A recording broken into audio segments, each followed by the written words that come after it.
ஒரு சக்ஸஸ் ஆகக்கூடிய தன்மையும் உண்டாகும் நண்பர்களே. விருச்சக ராசி எடுத்துக்கிட்டீங்கன்னு வச்சுக்கோங்க, தொழிற்ஸ்தானாதிபதி பாக்கியத்தில் இருக்கார். அதாவது 10 குடையம் போய் பாக்கியத்தில் இருக்கும்போது தர்ம கர்மாதிபதி யோகம்.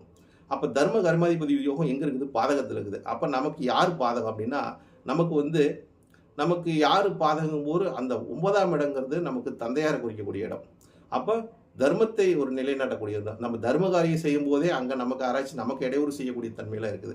அப்போ நமக்கு இடையூறுகள் எது வந்தாலும் நமக்கு தெய்வத்தை கிட்ட நம்ம சரணாகதி அடைவது பாக்கியத்தை கொடுக்கும். அப்போ தெய்வ வழிபாடுங்கிறது உங்களுக்கு சால சிறந்தது. அதே மாதிரி அம்மன் வழிபாடு உங்களுக்கு மிக மிக யோகத்தை தரும் நண்பர்களை, அதை மறந்து விடாதீர்கள். விருச்சிக ராசிக்காரங்களுக்கு செவ்வாய் வழிபாடும் அம்மன் வழிபாடும் அதே துர்க்கை வழிபாடும் இந்த மாதிரி சாந்தமான ஒரு தெய்வத்தோட ஆக்ரோஷமான தெய்வங்கள் உங்களுக்கு மிக மிக யோகத்தை தரும் விருச்சிக ராசிக்கு. ஏன்னா விருச்சிக ராசிக்கு தேழு கொடுத்துட்டாங்க. அதனால் ஆக்ரோஷமான ஒரு தெய்வத்தை வழிபடுவது சிறப்பை தரும். அடுத்ததாக தனுசு ராசிக்காரங்களை பார்த்தீங்கன்னு வச்சுக்கோங்க, இந்த காலகட்டத்தை நீங்கள் எடுத்துக்கிட்டிங்கன்னா